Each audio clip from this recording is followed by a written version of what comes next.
നഹ്മദുഹു വനുസല്ലി വനുസല്ലിമു അലാ റസൂലിഹിൽ കരീം അമ്മാ ബഅദ്.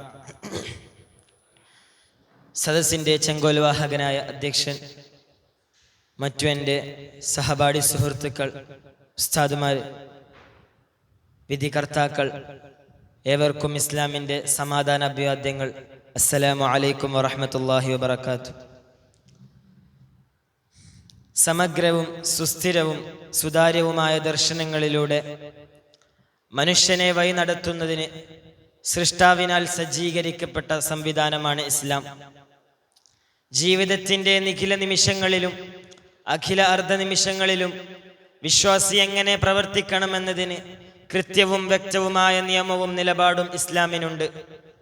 ബാല്യവും കൗമാരവും യൗവനവും വാർദ്ധക്യവും എന്നിങ്ങനെ ഘട്ടം ഘട്ടമായി സഞ്ചരിക്കുന്ന ജീവിതയാത്രയെ വിശുദ്ധ ഖുർആൻ പരാമർശിക്കുന്നുണ്ട്. അല്ലാഹുല്ലദീ ഖലഖകും മിൻ ളുഅഫിൻ സുമ്മ ജഅല മിൻ ബഅദി ളുഅഫിൻ ഖുവതൻ സുമ്മ ജഅല മിൻ ബഅദി ഖുവതൻ ളുഅഫൻ വശൈബ യഖ്ലുഖു മാ യശാ വഹുവൽ അലീമുൽ ഖദീർ. അവശതയിൽ നിന്നും ആരോഗ്യത്തിലേക്കും ശക്തിയിൽ നിന്നും ബലഹീനതയിലേക്കും എത്തും വിധം മനുഷ്യ ജീവിതത്തെ രൂപകൽപ്പന ചെയ്തത് സൃഷ്ടികർത്താവായ അള്ളാഹുവാണ്. ആദ്യമായി നമ്മെ സ്പർശിച്ച മനുഷ്യനെ നമുക്കറിയില്ല. ഒടുവിൽ 6 അടി മണ്ണിലേക്ക് ചേർത്ത് വെക്കുമ്പോൾ അവസാനമായി തൊടുന്ന മനുഷ്യനെയും നമുക്കറിയില്ല. ഇങ്ങനെ ഒരു കൈയിൽ നിന്ന് അടുത്ത കൈയിലേക്ക് മാറ്റുന്നതിനിടയിലുള്ള വഴിദൂരമേ ജീവിതത്തിനുള്ളൂ. ഈ ഹ്രസ്വകാലത്തിലെ ഏറ്റവും കാതലായ ഭാഗം യുവത്വമാണ്. സിരകളിൽ ഒഴുകുന്ന ചൂട് ചോരയുടെ വേഗതയും വ്യാകൃതയും വർദ്ധിക്കുന്ന കാലം. ബാല്യം നിയമനിർദ്ദേശങ്ങളുടെ മേൽനോട്ടത്തിലായിരിക്കും. യൗവനം തിരിച്ചറിവിന്റെ നിയന്ത്രണത്തിലായിരിക്കും. വാർദ്ധക്യം ബാല്യം പോലെ പരിമിതികളുടേതായിരിക്കും. പക്ഷേ നിയമവും നിയന്ത്രണവും ഉണ്ടെങ്കിലും സ്വന്തമായി എന്തും ചെയ്യാവുന്നൊരു ധൈര്യം അത് കൗമാരത്തിന്റെ മാത്രം പ്രത്യേകതയാണ്.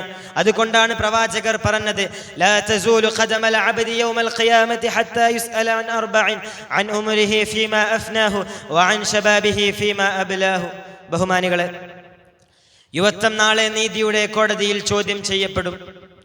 ആയുസ്സിനെ എങ്ങനെ വിനിയോഗിച്ചുവെന്ന പ്രാഥമിക ചോദ്യത്തിനപ്പുറം യുവത്വത്തിന്റെ സാധ്യതകളെ എങ്ങനെ ഉപയോഗിച്ചുവെന്ന ഇഴകീറിയുള്ള പരിശോധനയ്ക്ക് മറുപടി നൽകാതെ നാളെ ആഖിറ ലോകത്ത് ഒരാൾക്കും രക്ഷപ്പെടാനാകില്ല.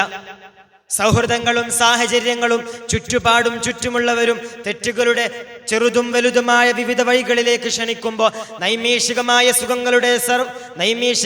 സുഖങ്ങൾക്ക് വേണ്ടി നാളെയുടെ നശ്വര സന്തോഷത്തെ നഷ്ടപ്പെടുത്തുന്നത് വിഡ്ഢിവേലയാണ്. പാതിരാവിന്റെ നിശബ്ദതയിൽ ആരും അറിയാതെ ചെയ്തു കൂട്ടാവുന്ന അപരാധങ്ങളുടെ അസംഖ്യം അവസരങ്ങളുണ്ടാവും.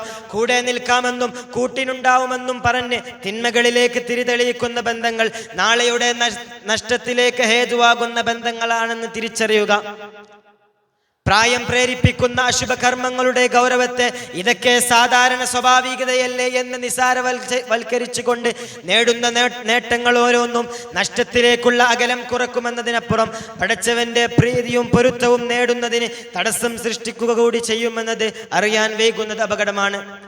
വിദ്യാഭ്യാസം എന്ന മേൽവിലാസത്തിൽ കെട്ടിപ്പടുക്കപ്പെട്ട കലാലയങ്ങൾ ആണും പെണ്ണും കൂടിക്കലരുന്ന ആനന്ദ നൃത്തത്തിന് വേദിയാവുകയും പൊതുവിദ്യാഭ്യാസത്തിൽ നിന്ന് സ്വകാര്യ അഭ്യാസത്തിലേക്ക് ചെന്നെത്തുകയും ഒടുവിൽ കുടുംബങ്ങളെയും കൂടപ്പിറപ്പുകളെയും വിട്ട് ഇന്നലകളിൽ പരിചയപ്പെട്ടവർ പ്രിയപ്പെട്ടവരായി മാറുകയും ചെയ്യുന്ന നോവിക്കുന്ന നവകാല അനുഭവങ്ങൾ മുന്നിലുണ്ടാവുമ്പോൾ അനേകം അനുഭവങ്ങൾ കണ്ടിട്ടും കണ്ടില്ലെന്ന ഭാവത്തിൽ കൂടുതൽ ആവേശത്തോടെ തിന്മകളെ സമീപിക്കാൻ ശ്രമിക്കുന്ന ഒരു പ്രായത്തെ അഭിസംബോധനം ചെയ്താണ് പ്രവാചകർ പറഞ്ഞത്. ധർമ്മമല്ലാത്ത പലതിനെയും ധർമ്മമായും ശീലമല്ലാത്ത പലതിനെയും ശീലമായും കാണാനുള്ള പ്രേരണകൾക്ക് മുന്നിൽ പടച്ചവനെ ഓർക്കാൻ ശ്രമിക്കുന്നവർ ആഖിറ ലോകത്ത് അസൂയാർഹമായ പദവിക്ക് അർഹരാണ്.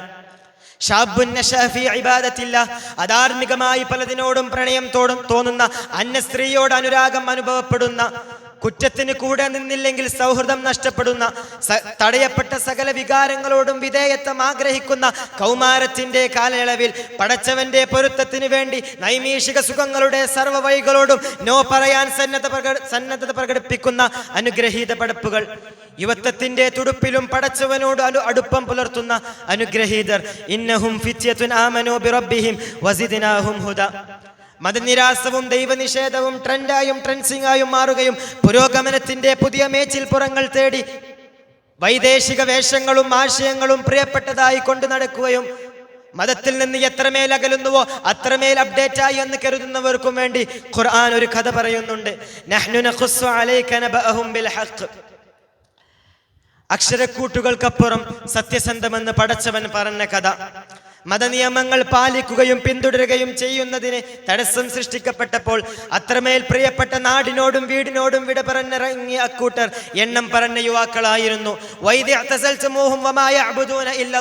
പടച്ചവന്റെ ഇഷ്ടത്തിന് ജീവിക്കാൻ ഇവിടെ ഉചിതമല്ലെന്നറിഞ്ഞപ്പോ ഇതുവരെ എല്ലാമായിരുന്ന ഇടങ്ങളിൽ നിന്നും ഇറങ്ങിപ്പോവാൻ മനസ്സ് പാകപ്പെടുത്തിയവരും പാകപ്പെടുത്തുന്നവരുമായ ആരൊക്കെയുണ്ടോ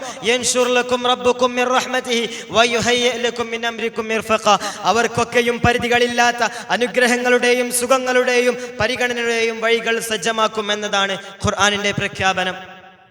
ലോകാവസാനം വരെ വരുന്ന സർവ്വ മനുഷ്യരും അറിയും വിധം ഖുർആനിൽ ഇടം പിടിക്കാൻ ഗുഹവാസികളായ ചെറുപ്പക്കാർക്ക് അവസരമുണ്ടായെങ്കിൽ ദീനി നിയമങ്ങൾക്ക് വിരുദ്ധമായ സൂംബ അടക്കം പലതരത്തിലും ഇസ്ലാമിക നിയമചട്ടങ്ങൾക്ക് വിരുദ്ധമായി പ്രവർത്തിക്കുന്നവർക്ക് കയ്യടി കിട്ടുന്ന കാലത്ത് ഇസ്ലാമിക നിയമങ്ങളെയും നേരിന്റെ ആശയങ്ങളെയും ജീവിതത്തിൽ പകർത്തി പടച്ചവന്റെ പൊരുത്തത്തെ തേടുകയും നേടുകയും ചെയ്യുന്നവർക്ക് അള്ളാഹു നൽകിയേക്കാവുന്ന അനുഗ്രഹത്തിന്റെ അളവുകൾ നിർണയിക്കുക സാധ്യമല്ല. ബഹുമാനികളെ, മനുഷ്യനെന്ന നിലക്കും വിശ്വാസി എന്ന നിലക്കും ചെയ്തു തീർക്കാൻ നമുക്കൊത്തിരിയുണ്ട്. കവിവാക്കുകൾ സൂചിപ്പിക്കുന്നത് പോലെ മനോഹരം മഹാവനം ഇരുണ്ടഗാധമെങ്കിലും അനേകമുണ്ട് കാത്തിടേണ്ട മാമക പ്രതിജ്ഞകൾ.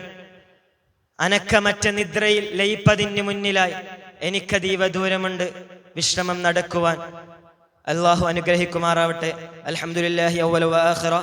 വസ്സലാമു അലൈക്കും വറഹ്മത്തുള്ളാഹി വബറകാതുഹു.